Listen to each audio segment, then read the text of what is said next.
हाय बच्चों, timeless education video में आप सबका स्वागत है। और आज हम पढ़ने जा रहे हैं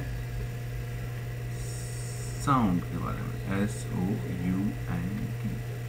ठीक है, तो बच्चों चलो हम ये देखते हैं कि साउंड क्या है। और थोड़ा एक मिनट, हाँ, तो हम पढ़ने जा रहे हैं साउंड के बारे में। ठीक है,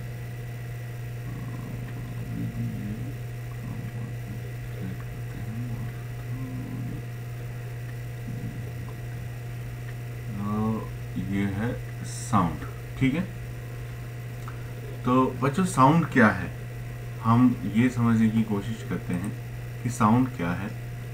साउंड एक एनर्जी का फॉर्म है। सॉरी, साउंड एक है एनर्जी। क्या है साउंड? एनर्जी जो कि ट्रैवल करती है एक मीडियम के जरिए। ठीक है, ये मीडियम क्या होता है? मीडियम जो किसी को रास्ता दे सके। जैसे हम मीडियम बोल सकते हैं एयर, वाटर या अर्थ या कोई भी सॉलिड। ये एयर क्या है? गैस। वाटर क्या है? लिक्विड। और अर्थ क्या है? सॉलिड। ठीक है, तो साउंड वो चीज है जो कि एनर्जी की फॉर्म में, ये एक एनर्जी है जो कि ट्रैवल करती है किसी मीडियम के जरिए, एयर, वाटर या अर्थ या सॉलिड, लिक्विड और गैस। और इसकी वजह से क्या होता है, ये एक हेयरिंग सेंसेशन पैदा करती है हमारे एयर्स में। ठीक है, नेक्स्ट, हाँ, इस पे हम कुछ और एक्सप्लेनेशन देखेंगे। वो है कि ये हम इसे ऐसे भी डिफाइन कर सकते हैं कि एक मैकेनिकल वेव है। वेव आप समझते हैं बच्चों? वेव होती है ऐसे। अब मैकेनिकल वेव का क्या मतलब है? मैकेनिकल मतलब जो हम देख सकते हैं। आपने अगर देखा होगा, अगर ये पानी है तो कभी कभी हम पानी में पत्थर फेंकते हैं, कोई भी पत्थर। सपोज आपने यहाँ से ये पत्थर फेंक दिया, तो आप देखो ये पानी में रिपल्स पैदा होती हैं, है ना? यही है मैकेनिकल वेव्स। मतलब जो आप देख सकते हो, जो आप महसूस कर सकते हो, वो ये पानी की वेव्स हैं, ऐसे ऐसे चलती है। ठीक है, तो इसे शायद हम जल तरंग भी कहते हैं। तो बच्चों ये है। ठीक है,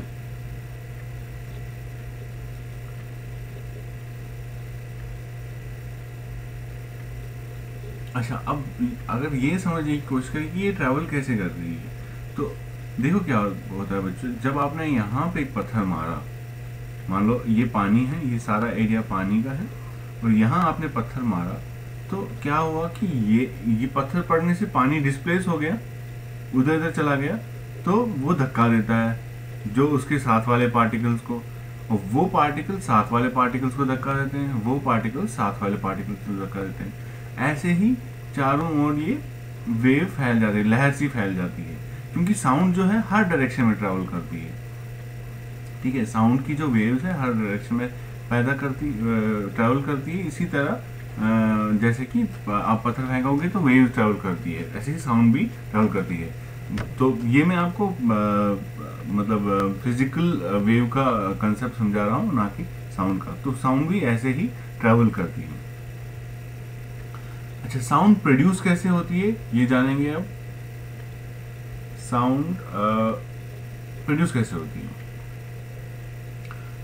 तो हम क्या करते हैं, जैसे एक ऑब्जेक्ट है, ये हमारे पास एक ऑब्जेक्ट है, ये जब वाइब्रेट करता है, चाहे ये ऊपर नीचे वाइब्रेट करे, ऐसे ऐसे ऐसे ऐसे, या ये ऐसे ऐसे ऐसे वाइब्रेट करे, मतलब ऐसे जाए ऐसे जाए, फिर अपनी पोजीशन पे आए, सेंट्रल पे आ गए, या ये ऐसे ऐसे जा रहा है, ऐसे ऐसे ऐसे ऐसे ऐसे ऐसे, या ये ऐसे ऐसे ऐसे ऐसे वाइब्रेट कर रहा है। देखो बच्चों, तो ये जब ऐसी वाइब्रेशन होती है, ठीक है, किसी मीडियम जरूरी है एक साउंड में। ये आप समझ लीजिए कि मीडियम के बिना साउंड नहीं आ सकती।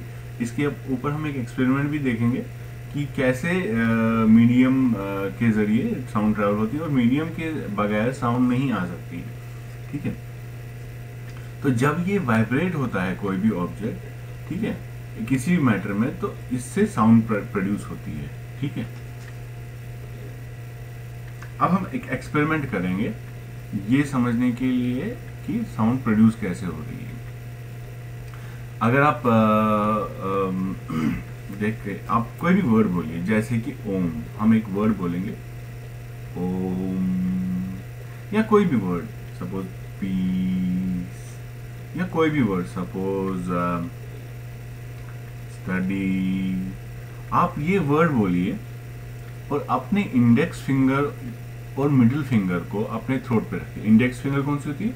ये पहली वाली उंगली, और मिडिल फिंगर ये दूसरी वाली उंगली अपने थ्रोट पे रखिए और फिर ये वर्ड बोलिए। देखिए जैसे मैं बोलता हूँ ओम, पीस, स्टडी। तो आप नोटिस करेंगे कि जब आप ये वर्ड बोलते हैं तो आपके थ्रोट में एक वाइब्रेशन सी पैदा होती है। ये वाइब्रेशन क्या है? ये आपके वोकल कॉर्ड्स है। ये वोकल कॉर्ड्स के वाइब्रेशन की वजह से साउंड प्रोड्यूस होती है। ठीक है, समझ गए? हम देखते हैं सोर्सेज ऑफ साउंड।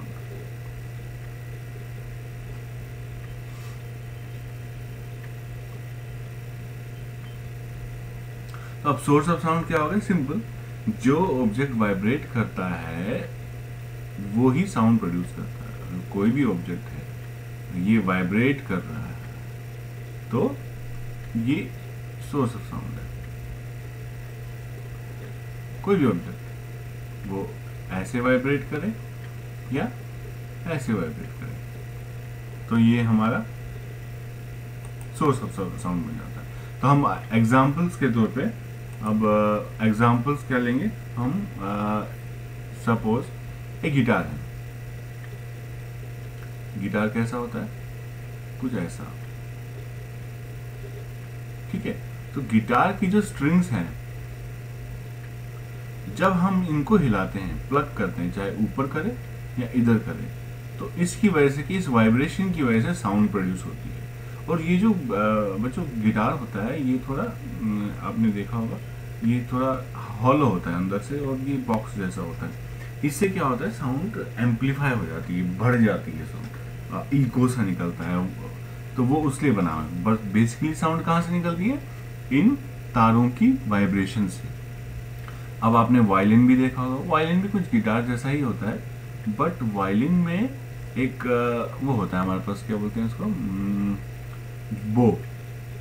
बो में यहाँ पे ऐसे एक इलास्टिक रबर सा बना होता है, रबर का बना होता है इलास्टिक। ठीक है, जब हम इस बो को ये और ऐसे मूव करते हैं तो ये स्ट्रिंग्स को रब करती है और उससे क्या होता है? साउंड प्रोड्यूस होती है। ऐसे ही बच्चों लाउड स्पीकर्स हैं, जैसे लाउड स्पीकर पे क्या होता है? एक कोन सा बना होता है ना? मेरी थोड़ी ड्राइंग अच्छी नहीं है, पर एक लाउड स्पीकर ऐसे है, ये कोन सा बना हुआ है, ये एक हैंडल है इसको पकड़ने के लिए। तो जब हम इसमें बोलते हैं या अगर ये इलेक्ट्रिकल लाउड स्पीकर है तो इससे ये वाइब्रेट होता है अंदर। ठीक है, ये जो कोन है ये वाइब्रेट होता है, उसकी वजह से साउंड प्रोड्यूस होती है। इसमें अंदर एक कोन जैसा है, वाइब्रेट होता है। तो हम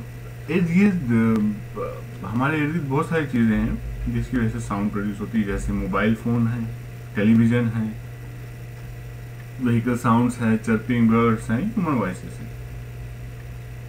ठीक है, नेक्स्ट अब देखेंगे हम साउंड ट्रैवल कैसे करती है बच्चों, कि साउंड ही ट्रैवल कैसे करती है।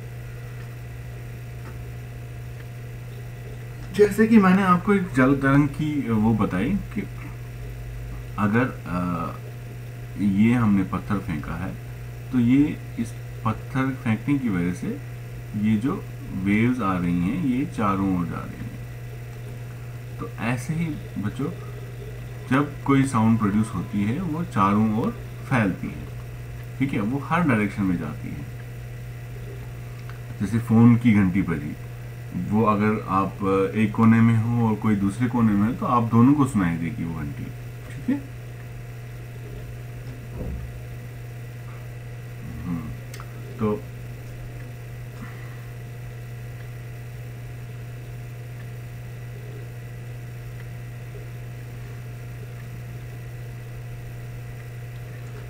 अच्छा, जैसे कि हमने पहले बताया, अगर आपने एक कार्ड्स मतलब ताश ताश के पत्तों का एक वो बनाया हो, कभी पिरामिड टाइप का बनाते हैं ऐसे ऐसे, या हम एक पहाड़ जैसा बनाते हैं ताश के पत्तों का, ये बना रहे हैं, ठीक।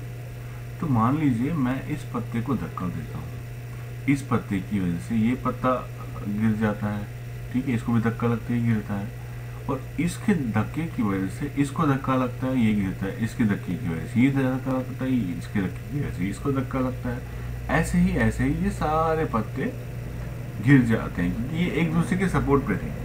बच्चों समझो, पानी ये जो साउंड है ये भी ऐसे ही ट्रेवल करती है। अगर हमने ये ऑब्जेक्ट है, इसको हमने एक हथौड़े से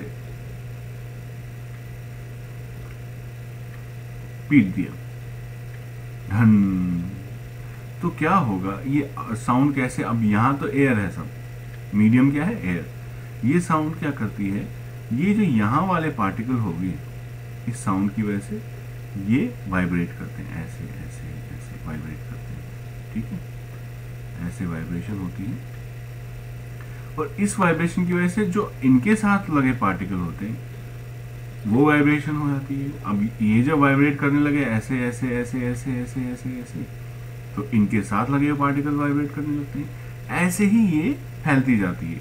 और अगर कोई आदमी यहाँ पे है तो उसे ये आवाज सुनाई देगी, ठीक है। हाँ, अगर वो ज्यादा दूर जाता है तो हो सकता है, क्योंकि जैसे जैसे एक दूसरे से पार्टिकल टकराते जाते हैं वैसे वैसे कहीं ना कहीं एनर्जी भी कम होती रहती है, ठीक है। तो यहाँ वाला जो पार्टिकल होगा वो उतना वाइब्रेट नहीं करेगा, तो इसलिए इस आदमी को उतनी ज़्यादा तेज मतलब इतनी क्लैरिटी के साथ आवाज़ नहीं सुनाई देगी। पर अगर ये नज़दीक हो तो ज़्यादा क्लैरिटी के साथ आवाज़ सुनाई देगी, और अगर ये दूर हो तो और कम क्लैरिटी के साथ आवाज़ सुनाई देगी। तो ऐसे ही बच्चों साउंड ट्रेवल करती है, ओके। तो बच्चों अब हम देखते हैं ट्यूनिंग फोक एक्सपेरिमेंट। ट्यूनिंग फोक जैसा कि आप ये देख रहे हैं ये इमेज में, एक मेटेलिक मतलब एक इंस्ट्रूमेंट होता है। इंस्ट्रूमेंट क्या मतलब, एक टूल होता है, और ये टूल मेटल का बना होता है, मेटेलिक है ऑफ कोर्स। और ये जब इसको हम किसी चीज़ पे मारते हैं या इसको पुश करते हैं तो ये वाइब्रेट करता है। कभी कभी इससे जब थोड़ी सी वाइब्रेशन के बाद इससे थोड़ी म्यूजिकल साउंड भी आती है। तो ये जो इसकी ये आप दो देख रहे हैं ना, ये गुलेल जैसा होता है ये, और ये जो दो इसके आर्म्स टाइप के हैं ये वाइब्रेट करते हैं कुछ इस तरीके से, ठीक है। ये वाइब्रेट करता है और कुछ इस तरीके से। एक मिनट,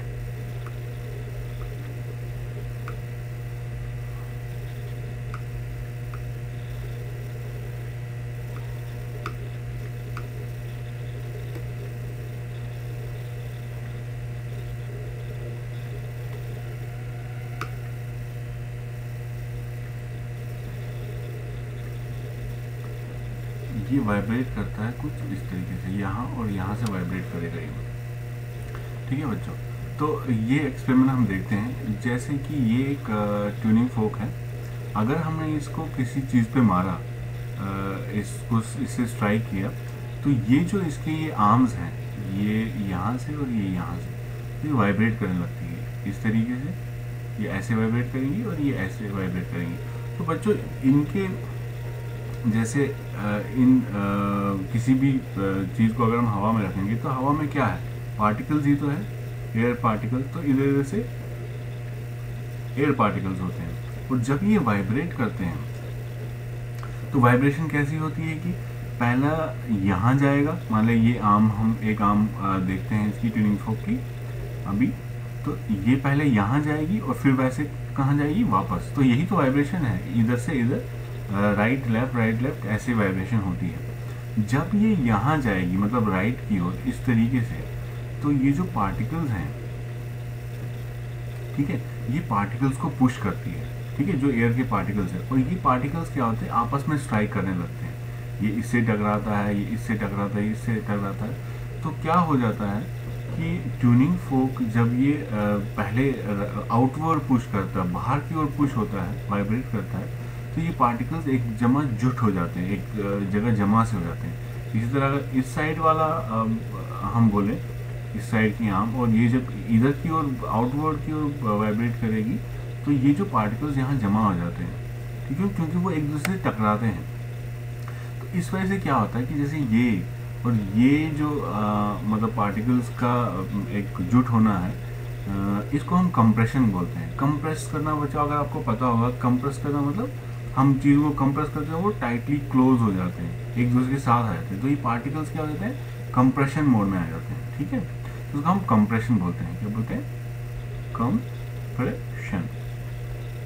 इसी तरीके से बच्चों, अगर हम अब दूसरी देखें कि ये जब वापस यहाँ से जब यहाँ चला गया, ये ट्यूनिंग फोक का एक आर्म, अब ये क्या जा रहा है, ये अब वापस ही ओर जा रहा है, मतलब इनवर्ड जा रहा है। तो ये कैसे दोनों आर्म जाएंगे, इस तरीके से इनवर्ड जा रहे हैं ना, एक दूसरे से जैसे टकरा रहे हों।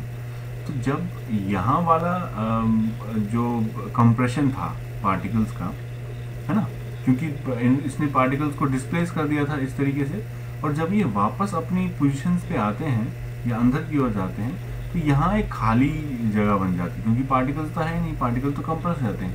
तो इस खाली जगह को हम रेयर फ्रैक्शन बोलते हैं, RARE, रेयर फ्रैक्शन। तो फ्रैक्शन आपको पता होगा, फ्रैक्शन मतलब एक पोर्शन जैसा, और रेयर अगर आपको बच्चों पता हो, रेयर मतलब हम बोलते हैं कोई चीज़ रेयर है। रेयर का मतलब कि वो कमी है उस चीज़ की, खालीपन है। तो ये यहाँ खालीपन सा बन जाता है, यहाँ और यहाँ आपको खालीपन नजर आएगा, और यहाँ पे कंप्रेशन हो जाता है। तो ये एक ट्यूनिंग फोक एक्सपेरिमेंट है कि क्या होता है इससे। अब हम कंप्रेशन और रेयर फ्रैक्शन के बारे में और जानेंगे, ठीक है। चलिए देखते हैं कंप्रेशन और रेयर फ्रैक्शन क्या है। तो अब अगर हम एक इस कंप्रेशन और रेयर फ्रैक्शन को समझने के लिए हम ये ट्यूनिंग फोक का ही एक्सपेरिमेंट लेते हैं। तो क्या होता है कि यहाँ ये मान ले एयर का एक पोर्शन मैंने निकाल दिया, ठीक है। यहाँ बहुत सारे पार्टिकल हैं, ऐसे ही यहाँ बहुत सारे पार्टिकल हैं, ऐसे ही यहाँ बहुत सारे पार्टिकल हैं, इस तरीके से यहाँ। और ये जो जगह है, इनमें बहुत कम पार्टिकल्स हैं, ठीक है, क्योंकि इसी ट्यूनिंग फोक की वजह से जो हुआ है, ये साउंड वेव ऐसे ही ट्रैवल करती है। तो ये वाले जो पोर्शन है हमारे, ये क्या बन गए बच्चे हमारे, ये हमारे कंप्रेशंस। और जो ये वाले इलाके हैं हमारे जिनमें बहुत कम पार्टिकल्स हैं, वो हमारा बन गया रेयर फ्रैक्शन, ठीक है। अच्छा, अब साउंड वेव और ये रेयर फ्रैक्शन और साउंड वेव का क्या कनेक्शन है, समझ लो कि ये हमारे पास एक वेव है। जैसे हम ग्राफ बनाते हैं, आपको पता होगा, अगर ये मतलब हम ये एक्स एक्सिस है, तो ये वाई एक्सिस है, ठीक है। इस एक्स एक्सिस पे हम टाइम रखते हैं, एक्सिस मतलब जैसे जैसे ये बढ़ेगा टाइम भी बढ़ता जाता है, और ये है हमारा वाई एक्सिस मतलब हमने इस पे भी कोई हम पैरामीटर रखते हैं, हम इस पे प्रेशर रखते हैं। तो जो आपको पता है प्रेशर क्या है, प्रेशर होता है force per unit area, force by area, ठीक है। तो किसी एरिया पे मान लीजिए ये बॉक्स है, इस पे कितना फोर्स लगता है उसको बोलते हैं प्रेशर। अगर ये बड़ा बॉक्स है और इतना ही फोर्स हम लगाएंगे तो प्रेशर कम हो जाएगा। अगर छोटा सा एरिया है और बहुत उतना फोर्स है तो प्रेशर बढ़ जाएगा। तो हम प्रेशर देखते हैं कि प्रेशर कहाँ है और टाइम के हिसाब से कैसे साउंड वेव चलती है। तो जैसे हमने अभी ये एयर का पोर्शन लिया, वाइब्रेशन का, जैसे हम बोलते हैं कि वाइब्रेट किया ट्यूनिंग फोक में और कंप्रेशन और रेयर फ्रैक्शन बन गए। तो ये सपोज हमारे कंप्रेशन है, यहाँ बहुत सारे पार्टिकल्स हैं, यहाँ पे बहुत सारे पार्टिकल्स हैं, ये हमारे बन गए कंप्रेशन। और ये खाली इलाके जो है हमारे रेयर फ्रैक्शन है। तो अगर ये वेव यहाँ से स्टार्ट होती है, ठीक है, तो इसको थोड़ा और हम यहाँ तक लिखेंगे, तो ये हमारा कंप्रेशन वाला एरिया और ये रेयरफेक्शन वाला एरिया। ठीक है, तो यहाँ से स्टार्ट होती है, जैसे जैसे टाइम बढ़ता जाता है, टाइम ऐसे बढ़ रहा है, ठीक है, टाइम हमारे पास ऐसे बढ़ रहा है, जैसे टाइम बढ़ता है तो एक कंप्रेशन आ जाता है। मतलब जब कंप्रेशन आ गया तो ये ऊंचा उठ गया, एक्स एक्सिस बढ़ गई, मतलब प्रेशर बढ़ गया है। ठीक है, प्रेशर कैसे बढ़ गया? क्योंकि बहुत सारे पार्टिकल आ गए हैं, तो फोर्स ज़्यादा है पार्टिकल का, क्योंकि वो हिल रहे हैं, एक दूसरे से टकरा रहे हैं, तो बहुत ज़्यादा फोर्स आ जाता है, तो ये बन जाता है हमारा ऊपर वाली वेव। और जैसे जैसे अब ये पार्टिकल्स कम होते जाते हैं, ये प्रेशर भी कम होता जाएगा, फिर ये बहुत नीचे तक चला जाता है, शायद जीरो भी हो सकता है कहीं पे, और नीचे नेगेटिव भी, मतलब नेगेटिव इन सेंस बहुत कम प्रेशर। ठीक है, तो ये फिर यहाँ पे कंप्रेशन आ गया तो ये ऊंचा उठ गया, फिर यहाँ पे रेयरफेक्शन, फिर कंप्रेशन, फिर रेयरफेक्शन, फिर कंप्रेशन, फिर रेयरफेक्शन, फिर कंप्रेशन। तो ऐसे ही हमारी वेव बन गई, साउंड की वेव यही है। ठीक है बेटा, कि हमारे पास प्रेशर जहाँ जहाँ कंप्रेशन है, बहुत सारे पार्टिकल, वहाँ पे हमारा प्रेशर ज़्यादा है, तो इसलिए हमारा ये बढ़ गया है। ठीक है,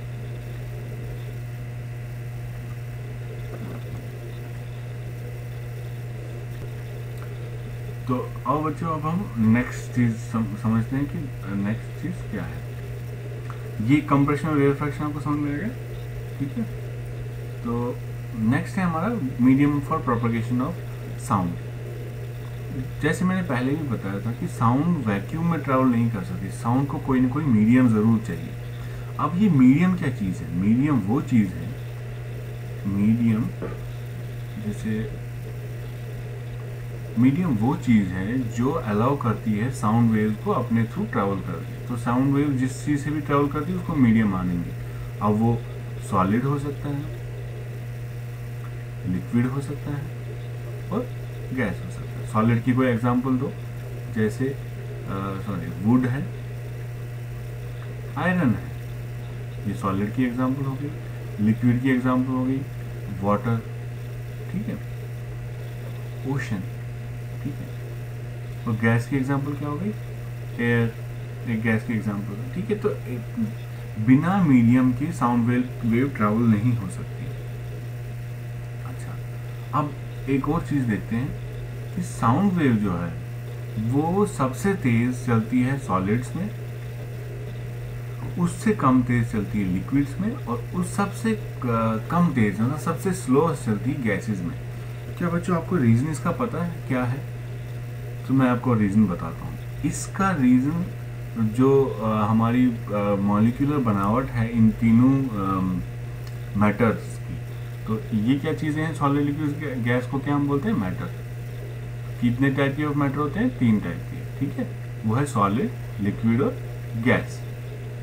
तो इन तीनों की जो मॉलिक्यूलर बनावट है वो इस तरीके से, उसी वजह से क्या होता है कि साउंड वेव सबसे तेज चलती है सॉलिड में, उससे कम तेज चलती है लिक्विड में, उससे कम तेज या सबसे स्लो चलती है गैस में। तो बच्चों सॉलिड में क्या होता है, जो पार्टिकल्स होते हैं जुड़े होते हैं, कंबाइंड होते हैं, इसलिए सॉलिड क्या है? कॉम्पैक्ट है। कोई भी सॉलिड चीज़ मतलब वो कॉम्पैक्ट है ना। मॉलिक्यूल्स जो हैं जुड़े हुए होते हैं इसमें। लिक्विड में क्या होता है? मॉलिक्यूल थोड़े दूर दूर होते हैं, इसलिए लिक्विड ट्रैवल कर सकता है, मतलब जैसे पानी गिरता है तो फैल जाता है, बट सॉलिड अगर कोई चीज़ नीचे गिरती है वो फैलती थोड़ी ना है। अगर मान लो आपका पेन है, सॉलिड है, अगर नीचे गिर गया तो फैलता नहीं है, पर लिक्विड जो है पानी फैल जाता है, क्योंकि जो मॉलिक्यूल है दूर दूर है। और गैस में क्या है? गैस में बहुत दूर होते हैं मॉलिक्यूल, तो इसलिए लिक्विड से भी ज़्यादा, गैस अगर मान लो हमारे किसी कंटेनर में कोई गैस है, तो हम उसको उस कंटेनर को से स्प्रे करते हैं, वो गैस वो फैल जाती है, पता नहीं चलता कहाँ चली गई। ठीक है, तो क्योंकि ये जो मॉलिक्यूल्स है बहुत दूर दूर है। तो जब कोई भी साउंड वेव एक सॉलिड से ट्रैवल करती है ऐसे ऐसे, ठीक है, तो ये पार्टिकल्स को धक्का देते हैं, पार्टिकल्स क्लोजली हैं, तो इसलिए पार्टिकल्स जब वाइब्रेट होते हैं एक दूसरे को धक्का देते हैं तो साउंड वेव ट्रैवल होते हैं। पर लिक्विड में क्या है? साउंड वेव स्लो हो जाती है, क्योंकि मॉलिक्यूल्स दूर दूर है और आवाज़ जो है थोड़ी कम होने लगती है, क्योंकि दूर दूर है। अगर ये इसको धक्का देगा इस पार्टिकल को, तो इसमें उतनी एनर्जी नहीं रहेगी, फिर ये इसको धक्का देगा उतनी एनर्जी नहीं रहेगी। ऐसे ही गैस और भी दूर है, अगर हम इसको गैस के मॉलिक्यूल और भी दूर, अगर ये इस पर धक्का लगता है, मतलब साउंड वेव आती है और साउंड आती है, तो वो इस पार्टिकल को धक्का मिलता है, तो ये इसको बहुत टाइम लगता है इस मॉलिक्यूल को धक्का, इस पार्टिकल को धक्का देने में। तो उससे क्या है, डाई डाउन हो जाती है जो साउंड होती है। ठीक है, तो ये मॉलिक्यूलर बाइंडिंग हम ऑलरेडी देख चुके हैं कि मॉलिक्यूलर बाइंडिंग क्या है। ये वही है कि हमारे पास सॉलिड, लिक्विड और गैस है। इसमें जो है मॉलिक्यूल जो है क्लोजली बाइंड होते हैं, और लिक्विड में दूर दूर, गैस में बहुत दूर। ठीक है, इसी वजह से जो साउंड वेव है सॉलिड में सबसे ज़्यादा तेज चलती है, लिक्विड में कम, और गैस में बहुत। इस तरह पानी में अगर कोई आवाज़ आती है तो हमें उतनी साफ सुनाई नहीं देती, और बहुत ज़्यादा डिस्टेंस अगर हो तो वो आती ही नहीं है आवाज़। और गैस में तो जैसे बहुत दूर कुछ आवाज़ आती है तो वो हमें सुनाई नहीं देती है। पर सॉलिड में सपोज दीवार पे अगर आप इस साइड से हो दीवार की, किसी ने उस साइड से दीवार में मारा, तो आपको फटाफट साउंड सुनाई देगी। ठीक है, इसको समझाने के लिए, इस चीज़ को फर्दर समझाने के लिए हम एक एक्सपेरिमेंट देखेंगे अभी। मान लीजिए हमने एक कंटेनर रखा है। ठीक है बच्चों, ये कंटेनर में हमने एक बेल रखी है, इलेक्ट्रिक बेल। ठीक है, ये इलेक्ट्रिक बेल ऑब्वियसली एक सर्किट से जुड़ी होगी, और ये स्विच है। इस कंटेनर से हमने एक वैक्यूम पंप लगा रखा है। तो वैक्यूम की स्पेलिंग क्या है, वैक्यूम की स्पेलिंग है UUM, वैक्यूम पंप लगा रखा है। तो पहले जब इस कंटेनर में, ये एयरटाइट कंटेनर है, ठीक है, इस एयरटाइट कंटेनर में जब पहले हवा है और हम ये स्विच ऑन करते हैं, तो यहाँ पे रिंग होती है, बेल बजती है, और आप बाहर से आपको इजीली सुनाई देगी। तो अब हम क्या कर सकते हैं दूसरे स्टेज पे, कि इस वैक्यूम पंप से ये सारी एयर सक कर लेंगे। तो ये सारी एयर यहाँ चली जाती है। अब धीरे धीरे क्या है कि इस वैक्यूम पंप में एयर कम हो रही है, क्योंकि हम सक्शन लगा रखा है, सक्शन पंप, वैक्यूम पंप। तो फिर से अगर आप स्विच दबाओगे तो आपको कम आवाज़ सुनाई देगी।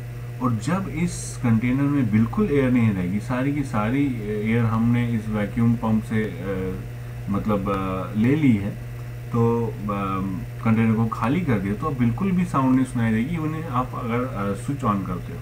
तो इस एक्सपेरिमेंट से पता चलता है कि साउंड को कोई ना कोई मीडियम बहुत ज़रूर चाहिए। जैसे अगर हम चांद पे हैं तो वहाँ एयर नहीं है, कुछ नहीं है, तो वहाँ आवाज़ें सुनाई नहीं देती है, क्योंकि कोई मीडियम नहीं है ट्रैवल करने के लिए साउंड को। ठीक है, नेक्स्ट, तो हाउ डू वी कम्युनिकेट। अब हम कैसे कम्युनिकेट करते हैं साउंड, साउंड से कम्युनिकेट कैसे करते हैं। हम जो बात करते हैं वो हमारी वोकल कॉर्ड्स जो है, वोकल कॉर्ड से निकलती है। वोकल कॉर्ड्स हमारे थ्रोट में होता है।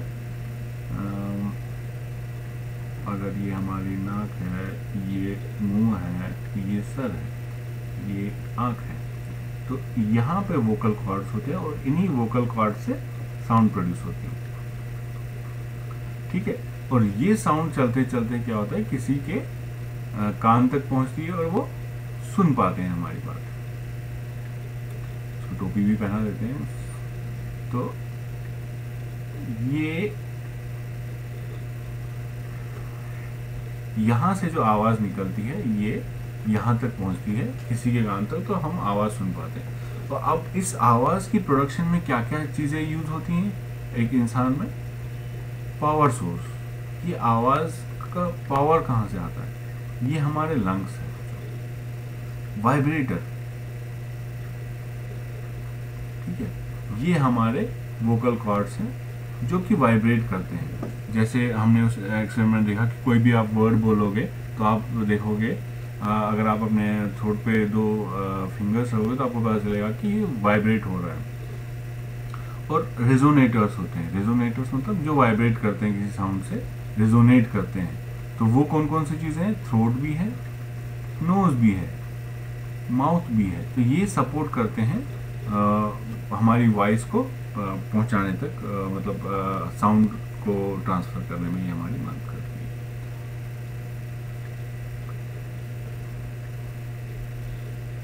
ठीक है, तो how does sound reach our ears? तो अब हम हमारे कानों तक कैसे पहुंचती है? हमारे कानों तक इस तरीके से पहुंचती है कि हम एयर के जरिए ये जो पार्टिकल्स हैं ये एक दूसरे को धक्का देते हैं, वाइब्रेट करते हैं, तो हम सुन पाते हैं। इसमें भी देखते हैं हम कि हमारे कान कैसे काम करते हैं। बायोलॉजी में आप डिटेल में पढ़ोगे कि हमारे कान कैसे काम करते हैं, क्या नहीं है, पर हम यहाँ पे आपको एक सिंपल सा एक्सप्लेनेशन दे रहे हैं कि कान कैसे काम करते हैं हमारे, और हम कैसे सुन पाते हैं साउंड को। ठीक है, जैसे स्मेल, टेस्ट या हमारी विजन है, आइज है, इनमें तो केमिकल रिएक्शंस होती हैं। ठीक है, केमिकल रिएक्शन की वजह से हम ये सब चीज़ें कर पाते हैं। कौन कौन सी चीज़ें? स्मेल, टेस्ट और विजन। पर जो मतलब ऑडिटरी सिस्टम, जो सुनने की क्षमता है हमारी, वो एक मैकेनिकल प्रोसेस है। मैकेनिकल मतलब जो फिजिकली कुछ हो रहा है, उसमें कोई केमिकल रिएक्शन नहीं है। फिजिकली कुछ जैसे हमने बोला कि पार्टिकल्स मूव करते हैं, वाइब्रेट होते हैं, तो उसकी वजह से हम सुन पाते हैं। ठीक है, अब हम एयर को थोड़ा समझते हैं कि एयर क्या है। एयर में बच्चों वैसे तो बहुत कुछ है, बहुत सारे ऑर्गन्स हैं, छोटे छोटे बहुत सारे नर्व्स हैं, उसके बारे में हम अभी नहीं पढ़ेंगे, वो आप बायोलॉजी में पढ़ सकते हो। पर फिलहाल हम कुछ चीज़ों को हम समझाने की कोशिश करेंगे कि एयर क्या है। बेसिक ये समझने के लिए कि हम सुनाई कैसे सकते हैं। ये जो कान का ये वाला हिस्सा है आपका, इसे बोलते हैं पिन्ना, PINNA, पिन्ना। ठीक है, और ये आपका आउटर एयर है सारा, जो बाहरी कान है हमारा। ये चीज जो है इसे बोलते हैं एयर कैनाल। ठीक है, और यहां पे कहीं पे एयर ड्रम होता है। तो जैसे कि मैं बताया, ये पिन्ना है, ये कैनाल है, और यहां पे एयर ड्रम है। ठीक है, तो अब पिन्ना को समझते हैं कि पिन्ना क्या है। ये जो पिन्ना है, ये क्या करता है? ये साउंड को कलेक्ट करता है। जब ये साउंड को कलेक्ट करता है और ये एक फनल सी बनाता है और साउंड को एम्पलीफाई करता है। एम्पलीफाई मतलब बढ़ा चढ़ा के बढ़ा देता है साउंड को, और उससे एक डायरेक्शन का एहसास भी दिलाता है हमें कि साउंड आ कहाँ से। जैसे हम कोई आवाज़ सुनते हैं तो हमें पता चलता है कि ये कहाँ से आ रही है, तो वो ये पिन्ना हेल्प करता है हमें बताने में कि डायरेक्शन ऑफ साउंड क्या है। ठीक है बच्चों, एयर कैनाल। एयर कैनाल क्या है? एयर कैनाल जो है एक फनल टाइप की है, ये है एयर कैनाल। ये क्या करता है? इसमें छोटे छोटे हेयर होता है, मतलब छोटे छोटे बाल होते हैं, और वैक्स होता है। आपको पता है वैक्स है ना? वैक्स होता है, वो प्रिवेंट करता है कि कोई भी हार्मफुल चीज़ हमारे इसमें ना जाए, मतलब कान में ना जाए। ये क्या करता है? ये बूस्ट करता है आवाज़ को। जैसे पिन्ना ने एक डायरेक्शन दे दी और थोड़ा एम्पलीफाई कर दिया, ये भी बूस्ट करता है और इन मतलब साउंड को, और हमें सुनाई देता है उससे। अब फाइनली एयर ड्रम है। जब ये साउंड एयर कैनाल से पास होके आती है तो एयर ड्रम क्या करता है? एयर ड्रम वाइब्रेट होता है। ये एयर ड्रम जब वाइब्रेट होता है, ये इसकी वजह से हमें सुनाई देता है, इसी वाइब्रेशन की वजह से। अदरवाइज हमें सुनाई नहीं देगा अगर ये टूटा हुआ है। जैसे मान लो एक स्पीकर है, तुम्हें पता है स्पीकर है ना? स्पीकर, अगर इसमें स्पीकर में एक होल हो तो हमें आवाज़ सुनाई नहीं देती, फट जाती है आवाज़। तो ये एयर ड्रम भी एक स्पीकर के जो बाहर वाला मेम्ब्रेन होता है उसी तरह है। तो ये क्या करता है? वाइब्रेट करता है। आप अगर देखोगे जब हम म्यूजिक चलाते हैं तो अगर आप स्पीकर पे हाथ रखोगे या उसको क्लोजली ऑब्जर्व करोगे तो हिलता रहता है स्पीकर का जो आउटर पार्ट, तो यही वाइब्रेशन साउंड प्रोड्यूस करती है। तो हमारा एयर ड्रम भी ऐसा ही होता है। और अगर एयर ड्रम फटा हुआ हो तो हम सुन नहीं सकते, हमारे कानों तक आवाज़ नहीं पहुंच सकती है। ठीक है, अब एयर ड्रम जो है हमारा कैसे एयर ड्रम ट्रांसफर करता है साउंड। जैसा कि हमने देखा कि एक साउंड वेव में क्या होता है, कंप्रेशन, रेयरफ्रैक्शन, फिर कंप्रेशन, फिर रेयरफ्रैक्शन, फिर कंप्रेशन। तो यहाँ जितने ज़्यादा पार्टिकल्स आ जाते हैं ये है हमारे कंप्रेशन वाले इलाके, और ये जो कम वाले पार्टिकल्स जहाँ है ये है हमारा, जैसे हमने एक वेव बनाई थी, ये ऐसे हो जाएगा, ये कंप्रेशन, ये कंप्रेशन, ये कंप्रेशन, ये रेयरफ्रैक्शन, ये रेयरफ्रैक्शन।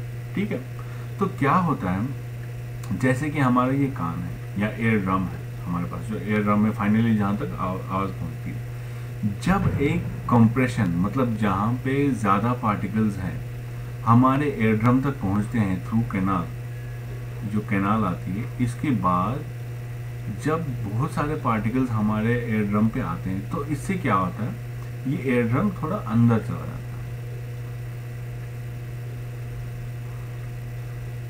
और उसके बाद एक कंप्रेशन के बाद हमेशा क्या होगा, एक साउंड वेव में रेयरफ्रैक्शन, जहाँ पे पार्टिकल्स कम होते हैं।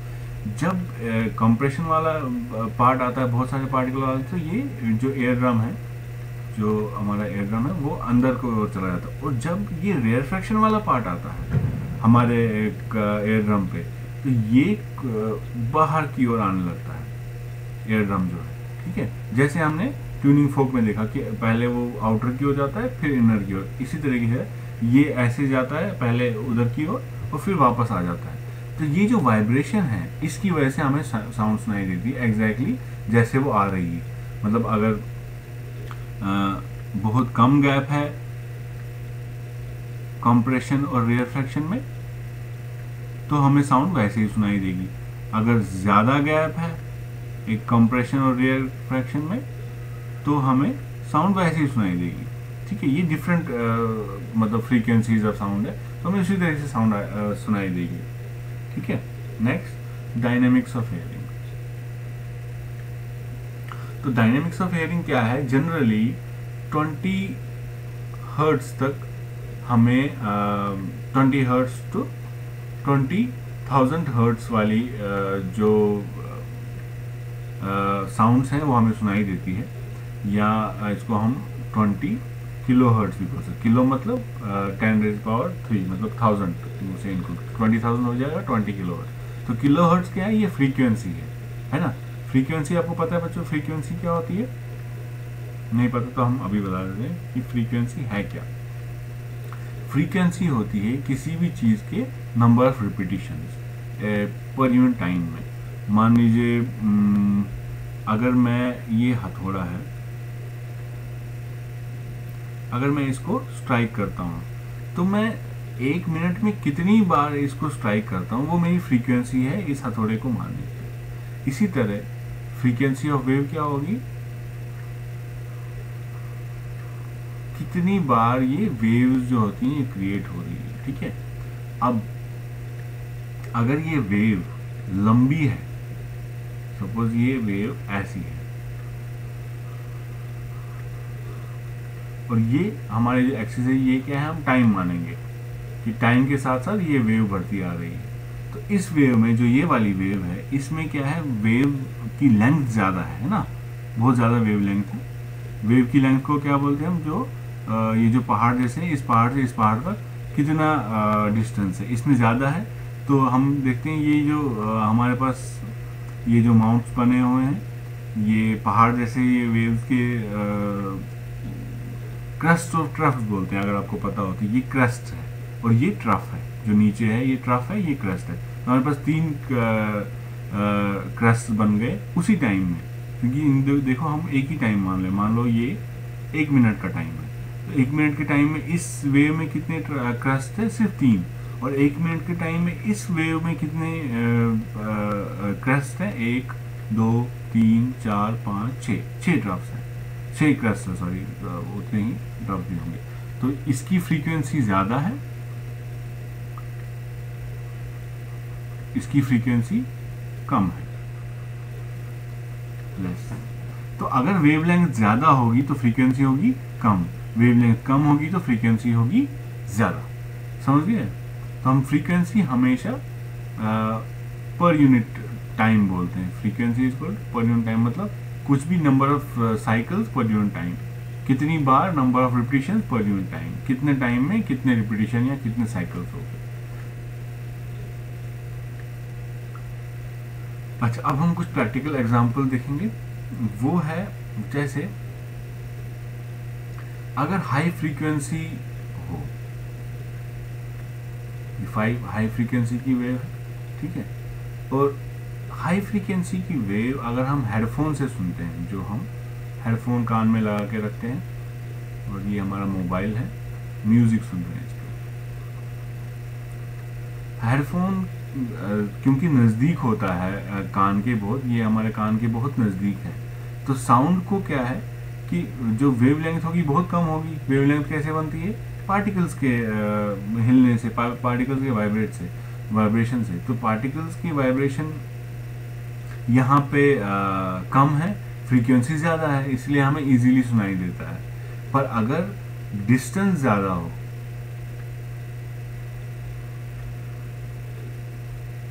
ठीक है, डिस्टेंस ज़्यादा हो, फ्रीक्वेंसी कम होगी, तो हमें उतनी एक्यूरेट आवाज़ नहीं आती है। जैसे एक लाउड स्पीकर, हम म्यूज़िक सिस्टम पे गाना सुनते हैं, एक म्यूज़िक सिस्टम पे गाना सुनते हैं, तो हमें उतनी आवाज़ नहीं सुनाई देती, उतनी क्लैरिटी नहीं सुनाई देती। सारी साउंड्स जो होती हैं, गिटार है, फ्लूट है, हर कोई चीज़ नहीं सुनाई देता। मगर जब हम कान में लगा के सुनते हैं तो सब चीज़ सुनाई देती, क्योंकि फ्रीक्वेंसी ज़्यादा होती है, ठीक है। तो फ्रीक्वेंसीज हम इजीली सुन पाते हैं। नेक्स्ट है हमारे पास है, नेक्स्ट हम देखने वाले, अच्छा, और प्रैक्टिकल एग्जांपल क्या है हमारे पास?